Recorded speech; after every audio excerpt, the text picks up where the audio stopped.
dahsyatnya Tuhan kejadianku. Kau menenun diriku serupa gambaranmu.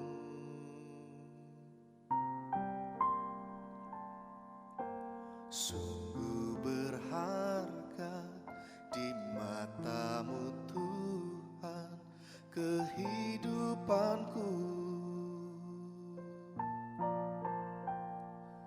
Kau membawa hatiku mendekat erat dengan hatimu.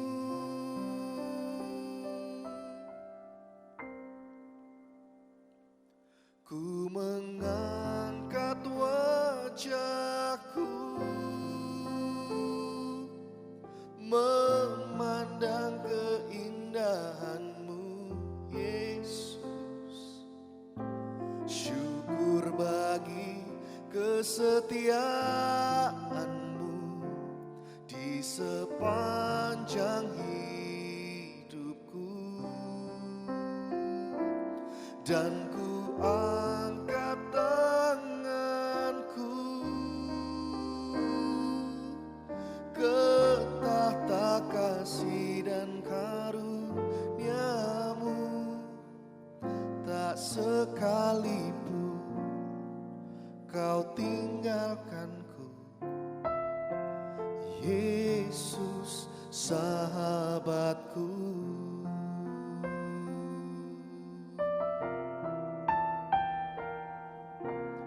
Betapa ajaib dan dahsyatnya Tuhan kejadianku. Kau menenun diriku serupa gambaranmu.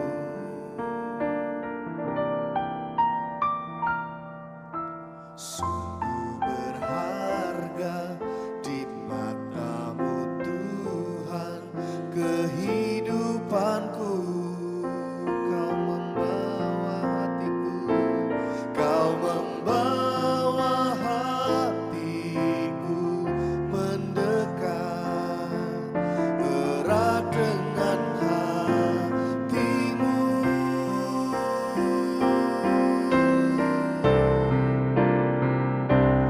Ku mengangkat wajahku memandang keindahanmu, Yesus. Syukur bagi kesetiaanmu di sepanjang hidupku.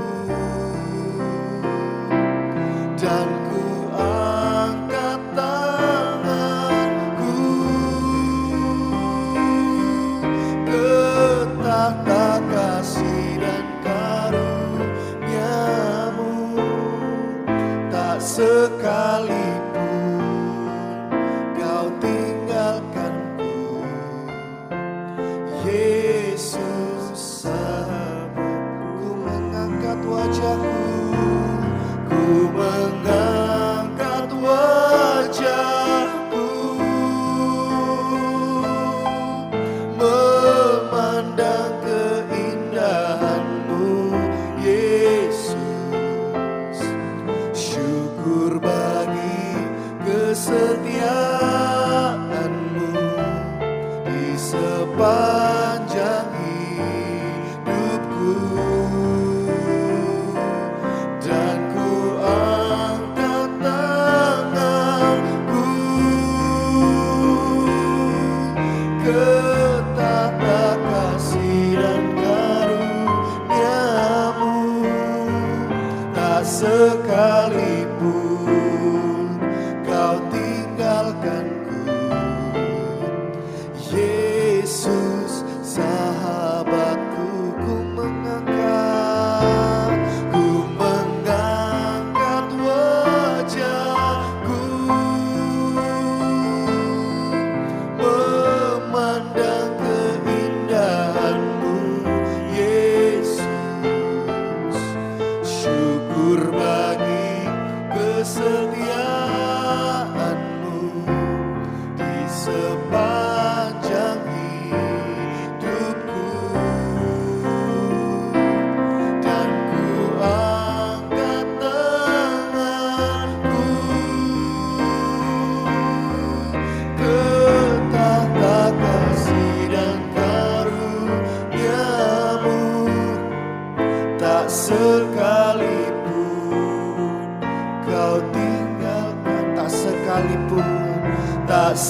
sekalipun kau tinggalkanku, tak sekalipun kau tinggalkanku, Yesus sahabatku.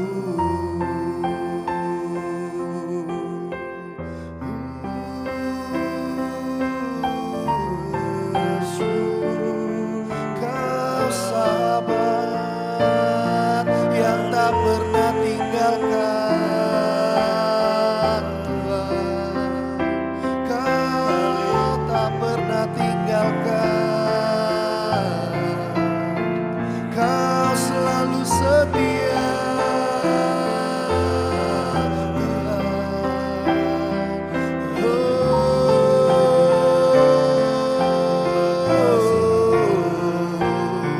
Kami sembah Engkau, Allah yang setia.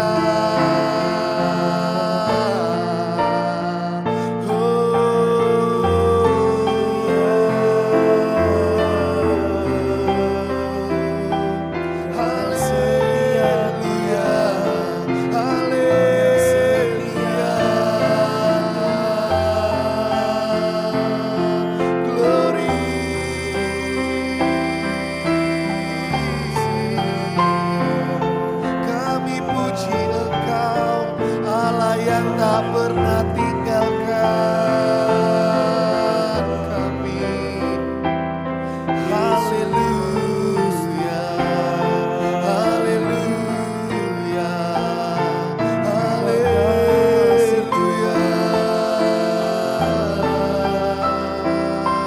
Buat kasih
keadaan apapun kami tahu Tuhan, Engkau tidak pernah meninggalkan kami. Kasih setiamu tidak pernah meninggalkan kami. Ketika kami lemah Engkau ada, ketika kami kuat Engkau ada.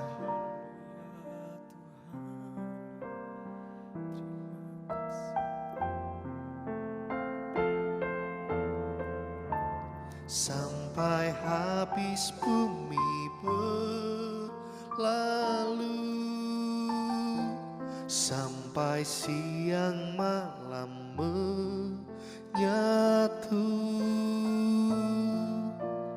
kan ku puja dan ku sembah Engkau, ya Bapakku. Sampai namamu ditinggikan di setiap hati dan bangsa. Kasih sayangmu dan setiamu kan menyertaiku. Sampai habis bumi berlalu, sampai siang malam menyatu, kan ku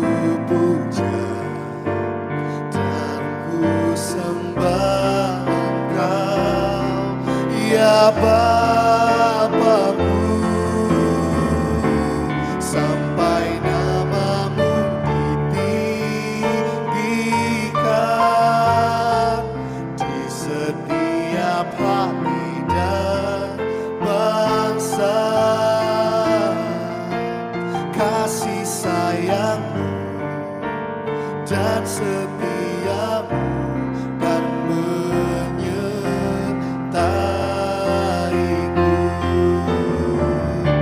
sampai habis bumi berlalu, sampai siang malam menyatu, dan ku puja dan ku sembah Engkau, ya Bapa-Ku, sampai namamu ditinggikan di setiap hati dan bangsa. Kasih sayangmu dan setiamu kan menyertaiku.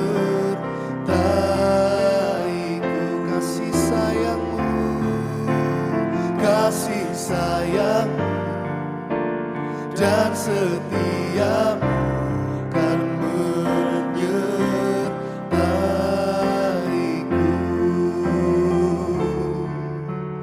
Kasih sayangmu dan setiamu kan menyertaiku.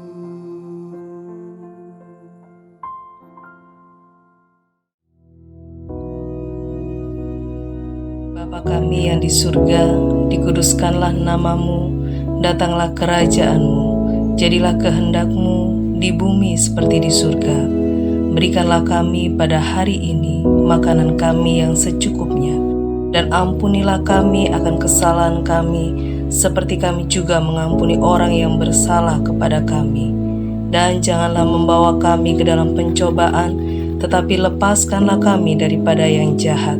Karena Engkaulah yang empunya kerajaan dan kuasa dan kemuliaan sampai selama-lamanya.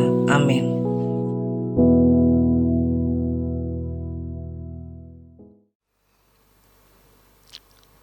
Saudara-saudaraku yang kekasih, kita bertemu lagi,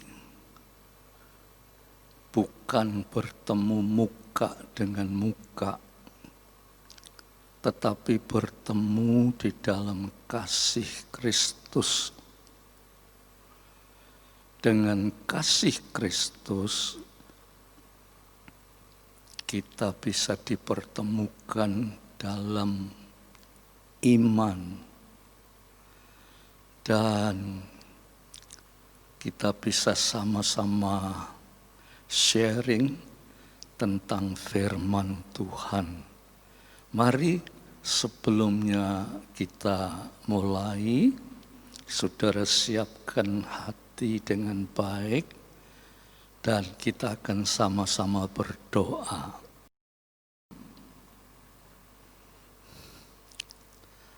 Bapa kami yang di surga,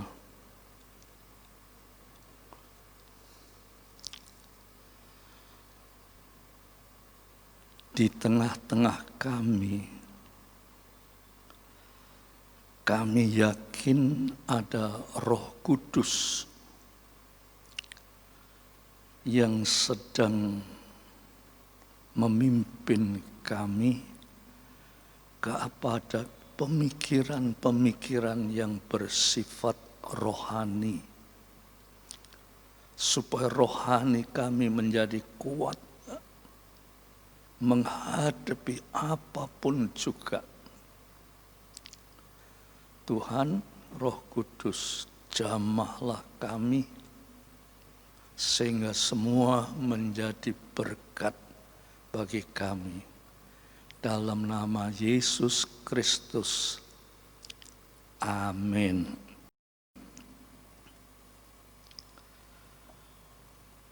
Pada kesempatan ini, saudara-saudara, saya ingin mengajak saudara untuk membaca di dalam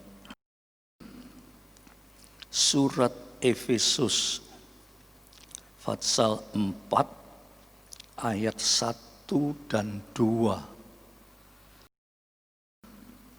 Surat Efesus pasal 4 ayat 1 dan 2 dikatakan begini, saudara.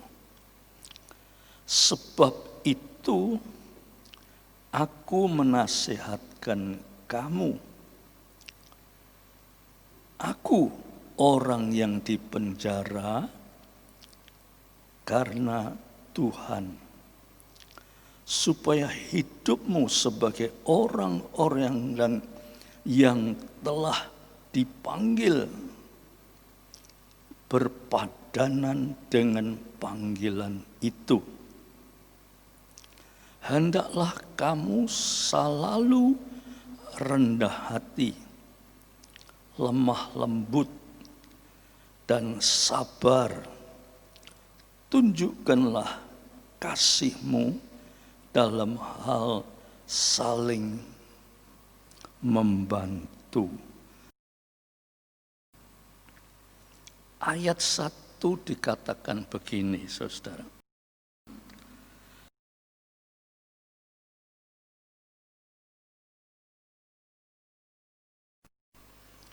Ini Paulus, dia berada di penjara. Secara fisik, dia menderita sebab di penjara karena mengabarkan akan Injil Yesus Kristus. Tetapi sekalipun di penjara,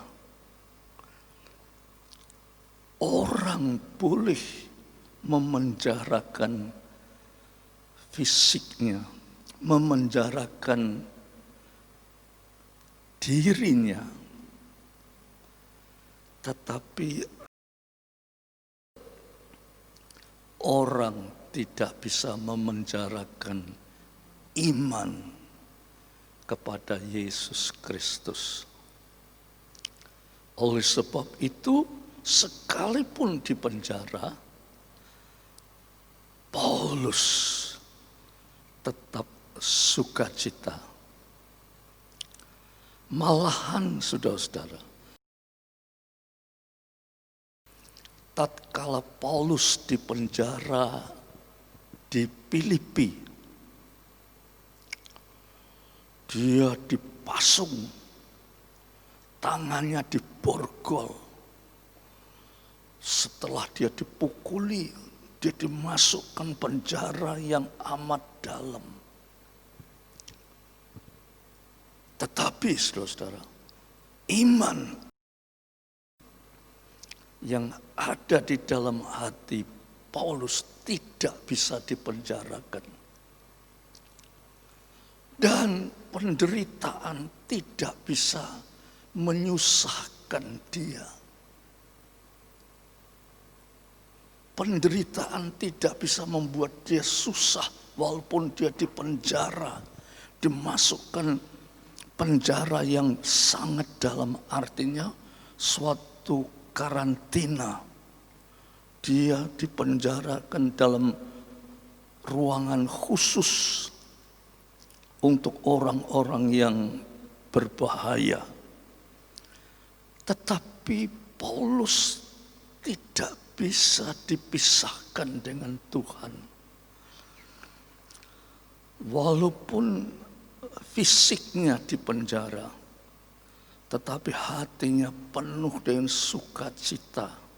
Ya, dia di penjara itu walaupun tangannya diborgol, kakinya dipasung, dia tetap bersukacita, bahkan dia menyanyi. Menyanyi itu terdapat di dalam Kisah Para Rasul pasal yang ke-16, ya. Kalau saudara ada kesempatan bisa dibaca itu. Dia menyanyi. Saudara tahu, nyanyian, pujian yang sungguh-sungguh disampaikan kepada Tuhan karena hatinya penuh iman. nyanyian itu membuat suatu keajaiban.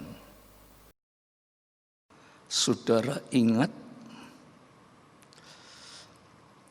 kota Yeriko yang berbenteng kuat sekali.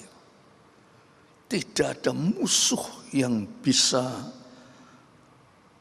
meruntuhkan Yeriko. Tetapi kota Yeriko dihancurkan bukan dengan senjata, bukan dengan peperangan, tetapi kota Yeriko diruntuhkan hanya dengan puji-pujian nyanyian. Jadi saudara-saudara, saya ulangi, Paulus di penjara, tetapi tidak ada kekuatan apapun juga yang bisa memenjarakan imannya kepada Tuhan. Ya, sampai dia di penjara itu dia nyanyi, dan di dalam menyanyi itu ada satu mukjizat. Penjara itu goncang, pintu-pintu penjara itu semua terbuka, dan orang-orang yang di penjara itu bisa keluar semua. Bahkan tangan Paulus yang diborgol itu bisa lepas, kaki yang dipasung bisa lepas karena nyanyian. Seperti juga di Yeriko, karena nyanyian Yeriko diruntuhkan. Saudara-saudaraku yang kekasih, pada saat-saat seperti ini kita dipaksa untuk berdiam di rumah, tidak boleh keluar. Bahkan kita sendiri juga tidak berani keluar, sebab karena wabah yang hebat itu. Di rumah itu kita sama dengan di penjara, saudara. Kalau kita di rumah, kita kesepian, kita tidak bisa pergi kemana-mana, apalagi ke gereja tidak bisa. Kita tidak bisa berkumpul, tetapi walaupun di rumah, walaupun rasanya kita ini dipenjarakan, maka tidak ada kekuatan yang sebesar bagaimanapun juga yang bisa memenjarakan iman kita kepada Yesus Kristus. Oleh sebab itu, walaupun kita tidak bisa hadir ke gereja, tetapi di rumah kita bisa mendengarkan firman Tuhan. Dan firman Tuhan itu firman yang hidup. Dan firman yang hidup ini akan memberikan kemenangan, akan memberikan kekuatan untuk menghadapi permasalahan yang kita hadapi.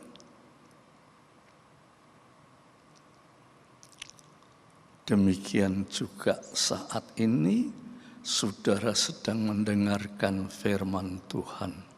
Mungkin saudara juga rasanya kayak di penjara. Tetapi sebagai orang yang beriman kepada Tuhan, saudara jangan merasakan itu suatu penjara. Sekalipun saudara tidak bisa pergi kemana-mana, tetapi hubungan iman saudara kepada Tuhan tidak boleh dilepaskan. Dan saudara harus tetap ada hubungan dengan Tuhan. Baik di dalam puji-pujian seperti Paulus. baik di dalam merenungkan firman Tuhan, kita harus lebih dekat kepada Tuhan. Oleh sebab itu, saudara, firman Tuhan di dalam Efesus pasal 4 ayat 1 dan 2 ini kita perhatikan betul-betul. Coba ya, saya bacakan lagi sekali supaya saudara memperoleh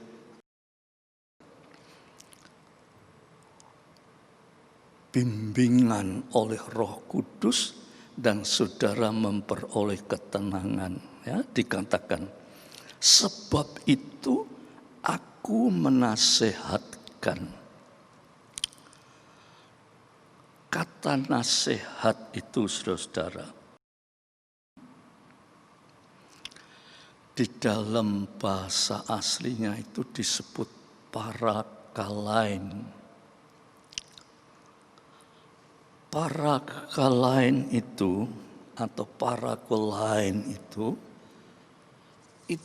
tidak terbatas pada kata-kata nasihat. Kata-kata itu mengandung juga pengertian menghibur. Jadi bukan saja menasehati, tetapi juga menghibur.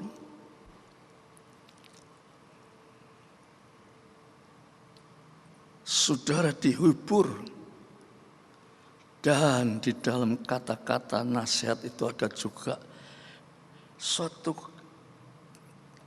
nasihat karena kasih. Tidak ada orang yang menasehati dengan tanpa kasih, tidak ada.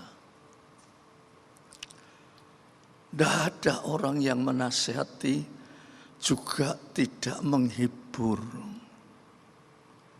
Menasehati itu berarti juga memberi hiburan, juga memberi nasihat secara kasih. Oleh sebab itu, saudara, Paulus walaupun di penjara, itu kasih Kristus tidak pernah bisa dipenjarakan. Kasih Kristus tidak bisa dipenjarakan, saudara. Karena kasih, walaupun secara fisik, secara jasmani, Paulus berada di dalam tempat yang terasing. Tetapi saudara, rohani Paulus itu tetap kuat di dalam Tuhan. Dia masih bisa menasihatkan orang-orang justru yang di luar. Dinasihati, dihibur. Nasihat dan hibur itu lahir dari kasih. Jadi kalau saudara melihat ayat 1 ini, saudara, Paulus ini manusia yang patut kita contoh. Ya, walaupun dia di dalam keadaan susah, menderita, sengsara, tetapi dia masih mampu memberikan nasihat, masih mampu memberikan hiburan. Bahkan nasihat dan hiburan itu lahir dari hati yang penuh kasih. Saudara-saudaraku yang kekasih,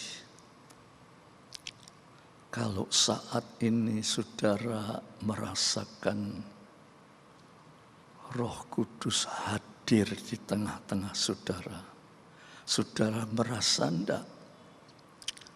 Roh Kudus hadir di tengah-tengah saudara. Kalau saudara waktu mendengarkan renungan ini, tapi pikiran saudara masih kepada hal-hal yang lain yang menyusahkan, yang menyedihkan. menakutkan, saudara tidak akan dapat berkat daripada firman Tuhan ini. Tetapi kalau saudara mendengarkan dengan sungguh-sungguh, karena ini firman Tuhan, bukan ini suaranya pendeta, bukan, tetapi ini firman Tuhan. Dan kalau firman Tuhan itu ada pada saudara, dia akan menasihati, menghibur dengan penuh kasih. Di dalam nasihat itu tentunya saudara akan terkena apa nasihat yang diperlukan saudara pada saat ini. Jangan gelisah hatimu, jangan khawatir, jangan takut. Sebab orang yang mempunyai iman kepada Tuhan, seperti Paulus ini, walaupun dia di penjara, walaupun tangannya diborgol, kakinya dipasung, tetapi orang itu tidak bisa memenjarakan imannya kepada Tuhan. Demikian juga saudara, walaupun saudara berada di rumah, ya, rasanya jenuh, sepi, bosan, ditambah dengan rasa khawatir, takut, gelisah, ditambah lagi tidak berpenghasilan, sudah tambah terpuruk. Tetapi kalau saudara mempunyai iman, imanmu itu sudah memberikan kemenangan pada saudara-saudara sekalian. Puji Tuhan. Kiranya renungan ini bisa menggerakkan hati saudara untuk lebih mendekati Tuhan. Dan saat ini Tuhan terlalu dekat dengan saudara-saudara. Ya, perhatikan, ayo kita berdoa. Saya doakan supaya saudara diberi kekuatan iman oleh Roh Kudus. Seperti Paulus memberikan nasihat kepada orang lain. Mari kita berdoa. Tuhan Bapa kami yang di surga,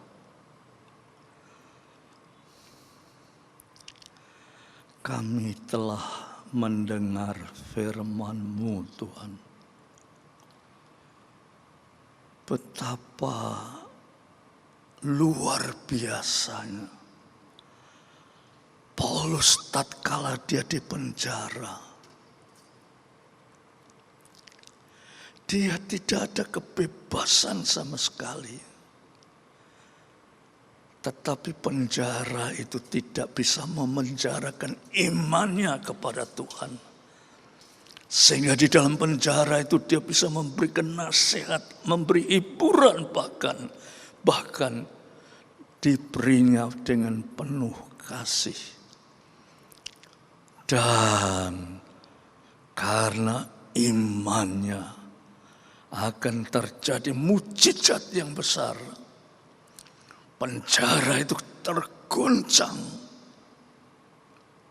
Semua pintu-pintu penjara terbuka. Orang-orang yang di penjara pada keluar semua. Belenggu atau rantai yang merantai tangannya dan pasungnya lepas. Dan saudara tahu, Paulus menjadi berkat juga untuk pejabat penjara, sekeluarga diselamatkan oleh karena iman. Marilah Tuhan, Engkau tolong jemaat-Mu supaya jemaat-Mu yang sedang mendengar ini, Engkau jamah Tuhan. Biar dia akan menjadi kuat imannya. Iman yang kuat mengatasi segala ketakutan, kekhawatiran, dan sebagainya. Sebab hidup ini adalah karena Tuhan, bukan karena makanan, bukan karena apa yang ada di sekitar kami. Terima kasih Tuhan. Dan sekarang saudara-saudaraku yang kekasih, terimalah damai sejahtera dari Bapa, berkat rahmat dan kasih dari Yesus Kristus, persekutuan oleh Roh Kudus atas saudara-saudara semua sampai Maranatha. Dalam nama Yesus Kristus. Amin.